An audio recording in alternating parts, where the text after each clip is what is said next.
Voilà, bonjour à tous. Au nom du groupe MGN et de son président, Thierry Baudet, je tiens à vous souhaiter la bienvenue dans ces lieux pour la tenue de votre colloque, le Printemps de la recherche en éducation.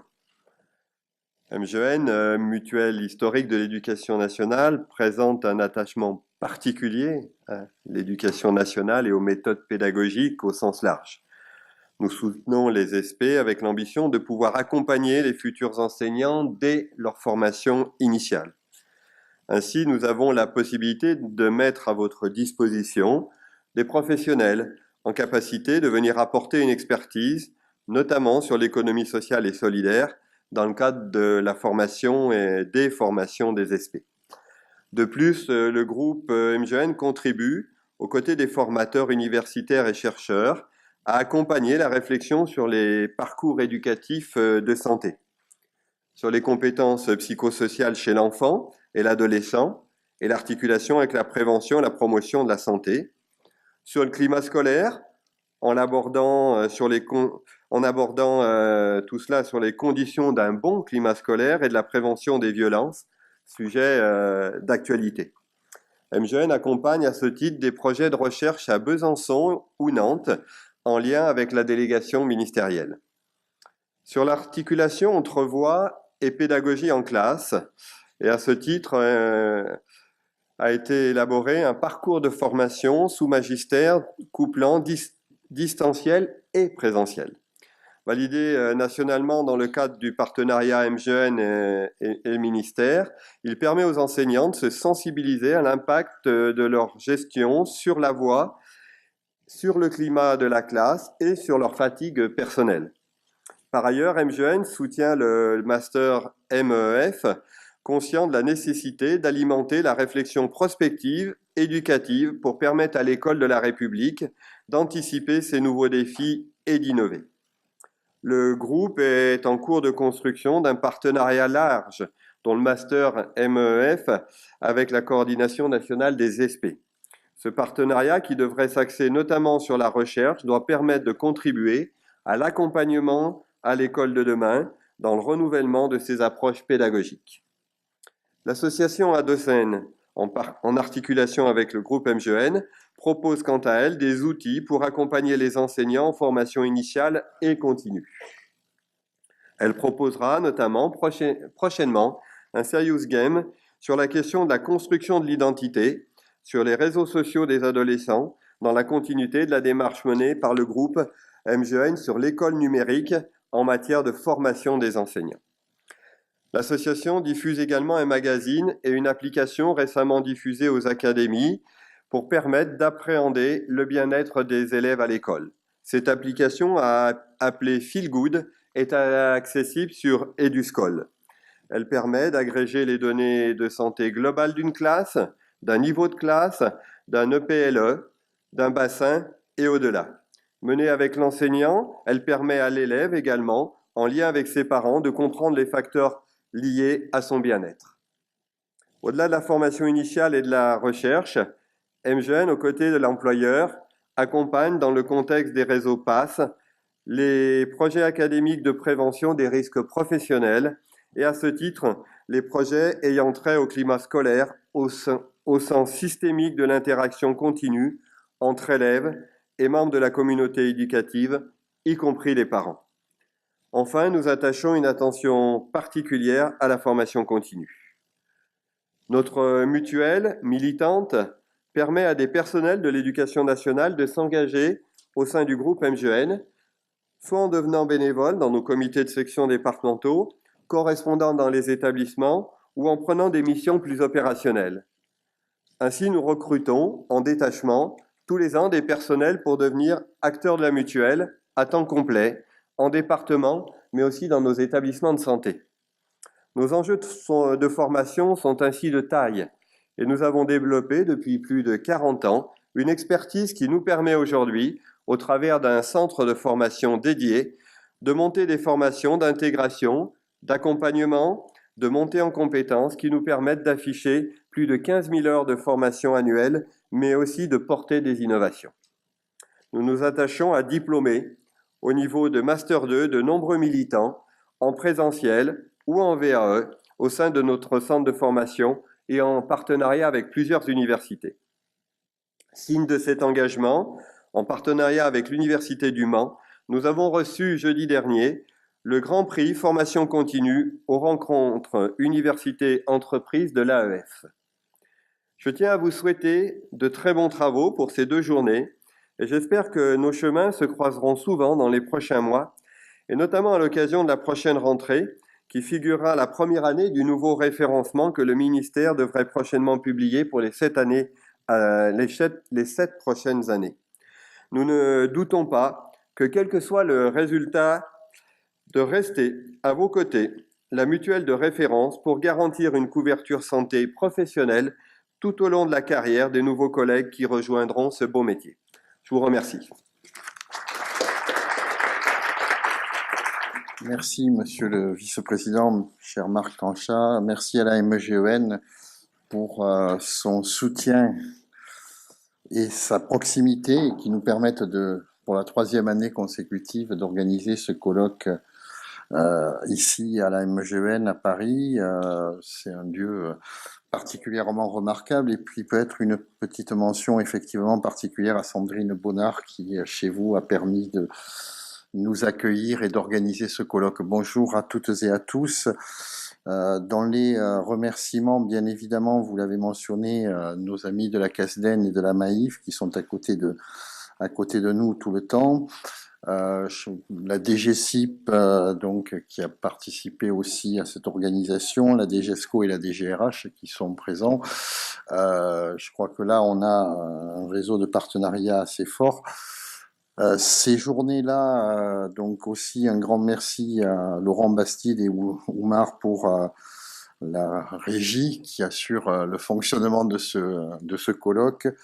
Et un grand merci aussi à toute l'équipe du réseau SP, donc Dorothée, Anne-Lise, qui, vous savez qu'il y a eu quelques changements. Sandra est partie à l'université de Paris, Marne-la-Vallée, et a été remplacée dans ses fonctions de responsable de la mission par Dorothée Orjol-Souza. Et nous avons recruté Anne-Lise qui a rejoint l'équipe maintenant depuis 2 mois. Et on est très content de l'accueillir dans l'équipe.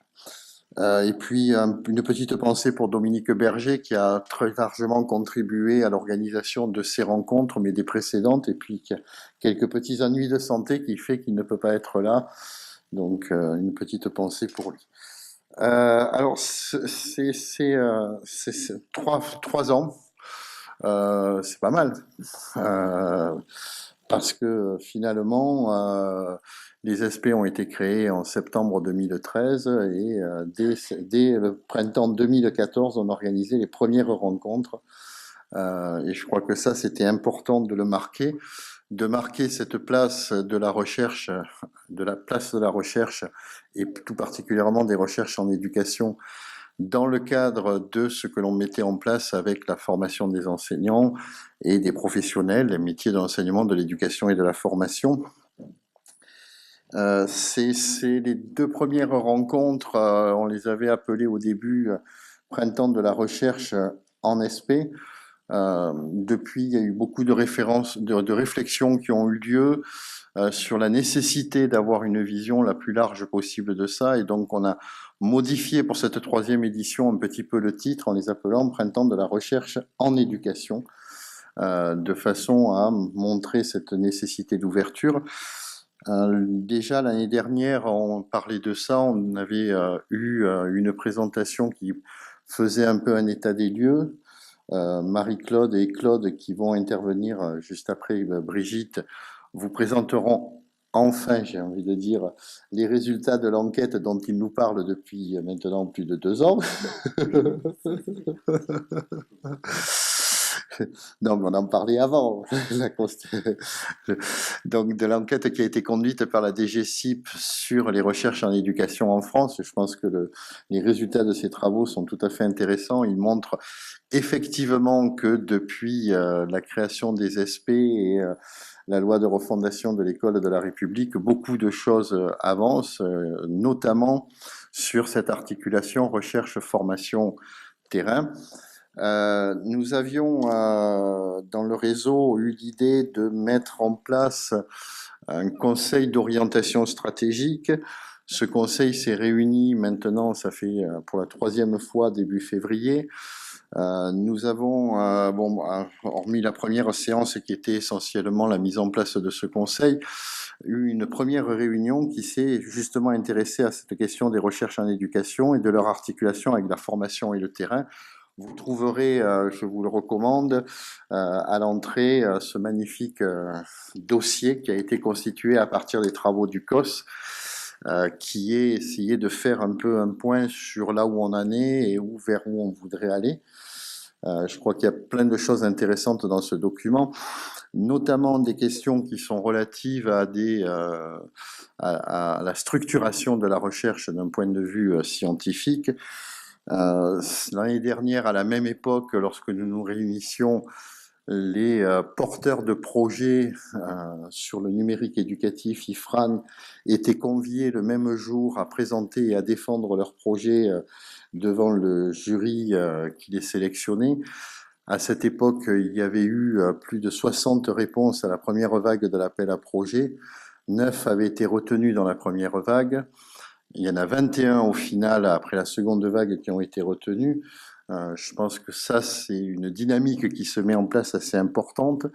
Il y a eu aussi la mise en place de l'Institut Carnot de l'éducation de Lyon, à titre expérimental, donc qui permet aussi d'avancer sur une réflexion qui est toujours de comment construire et organiser et structurer les liens entre la recherche, la formation et le terrain.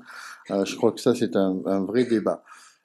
Le choix qui a été fait cette année pour les printemps de la recherche était essentiellement de réfléchir sur ces questions-là, en essayant aussi de reprendre ces dynamiques-là, et le programme est très très riche, et notre expérience accumulée devient particulièrement significative dans le domaine.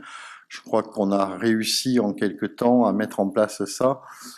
Je sais qu'il y a quelques questions sur savoir où on va aller après le 6 mai ou 7 mai 2017, mais bon, on verra bien. Ceci dit, je crois que beaucoup de choses ont été avancées et pas mal structurées, et je crois qu'on pourra se donner rendez-vous assez rapidement pour les 4e printemps de la recherche. Je vais laisser Brigitte vous parler un peu plus longuement de toutes ces questions-là. Merci à toutes et à tous.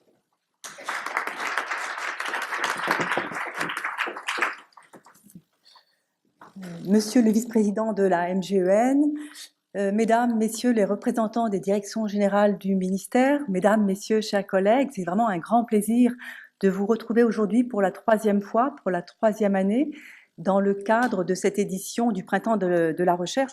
Comme le disait Jacques Ginestier, qui d'ailleurs a presque tout dit, donc je n'aurai plus que quelques mots de conclusion.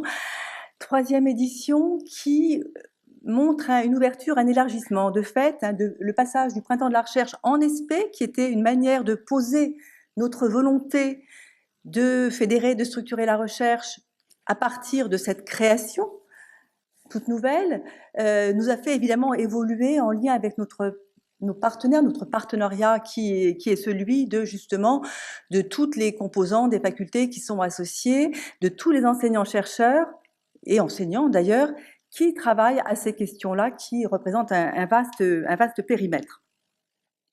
Donc cette volonté d'ouverture, elle était fondamentale, et le titre en rend compte actuellement.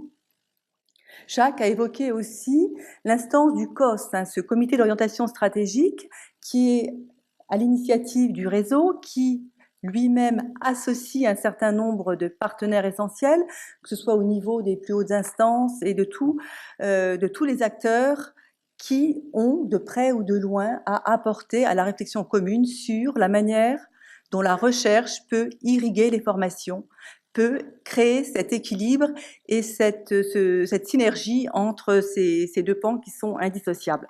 Alors si on prend très très rapidement l'historique sur 3 années de ces colloques, il est intéressant de voir, alors déjà, de voir et de peser cet ouvrage. Alors je remercie de nouveau la MGEN. C'est un ouvrage de 420 pages, ici, qui a été édité par la MGEN, qui nous fait ce beau cadeau, C'est extrêmement symbolique et plus que symbolique, matériellement aussi.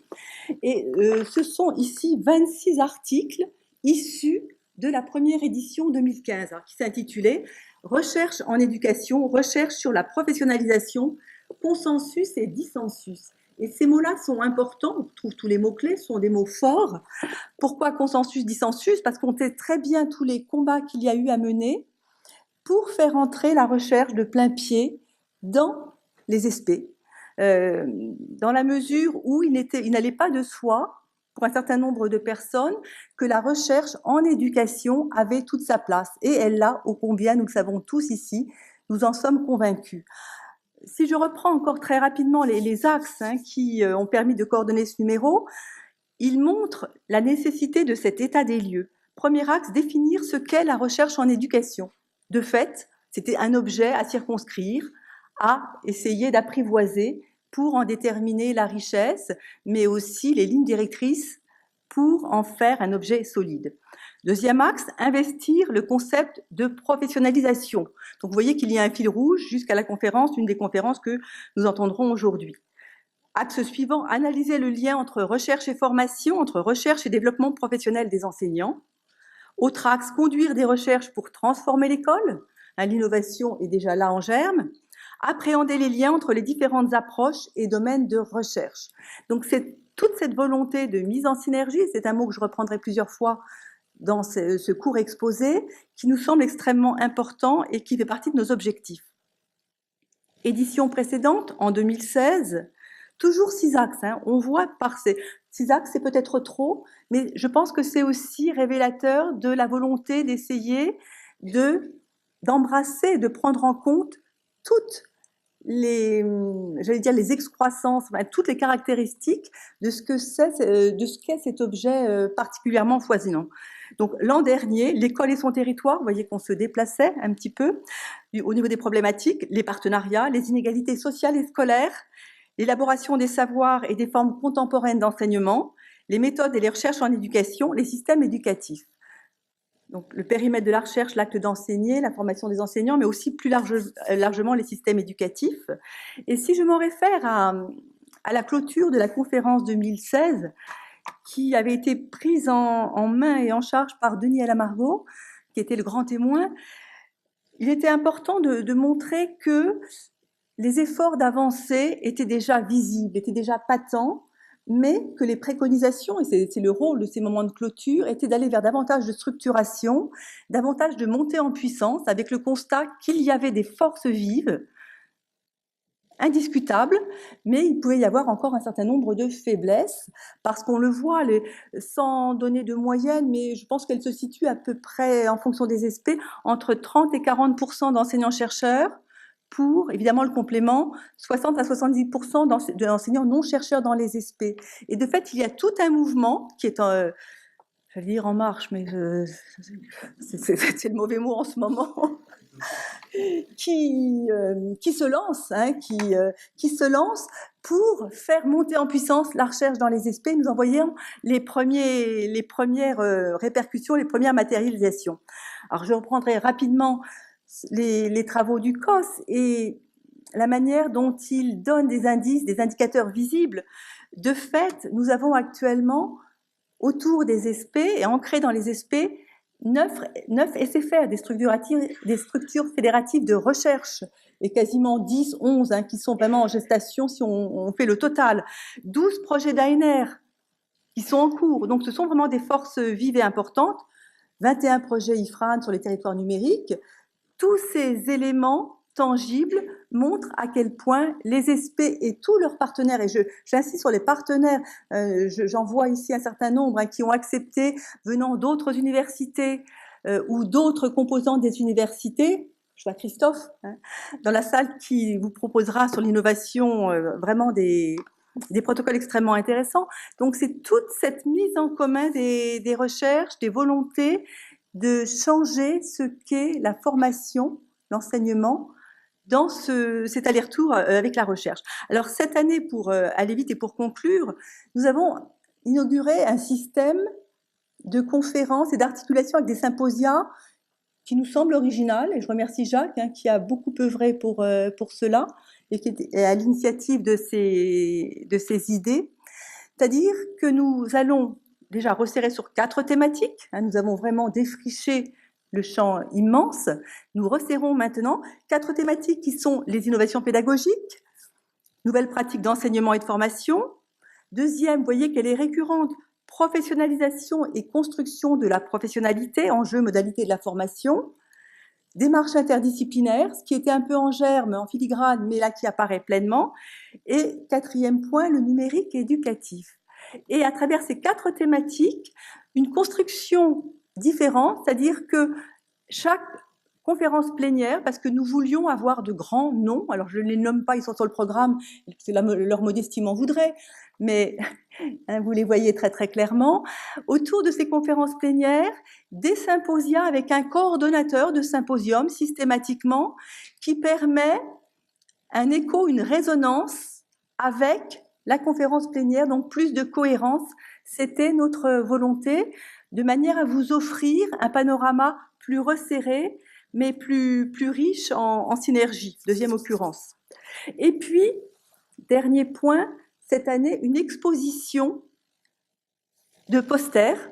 Donc, ce sera demain matin avec un prix, une remise du prix du poster du doctorant. Alors, ce sont des doctorants ou de récents docteurs. Nous avons accordé jusqu'à 18 mois, 12 ou 18 mois, de façon à ne pas trop refermer ce périmètre-là. Et ça me semble aussi extrêmement intéressant que de montrer vraiment dans cette assemblée ce que sont les recherches qui sont en train d'advenir, avec toutes les promesses qu'elles portent, elles aussi, en germe. Et il me semble aussi important de mentionner que cette exposition, elle n'est pas simplement ancrée ici à la MGEN, même si l'espace est particulièrement propice et favorable, mais qu'il s'agit d'une exposition itinérante. Nous avons vraiment des posters, vous allez admirer la qualité et sur le plan conceptuel, mais aussi la qualité graphique et de mise en forme, qui sont destinés à se déplacer sur le territoire, SP après SP, académie après académie, pour faire valoir toutes ces pépites qui sont d'autres émanations, d'autres traces matérielles de ce que la recherche en éducation apporte à la formation. Et cette idée de territoire, d'itinéraire de recherche est essentielle pour faire valoir ce va-et-vient, ce parcours, cette circulation entre ces 2 univers qui sont celui de la recherche et celui de la formation. Merci et pardonnez-moi d'avoir été un petit peu longue.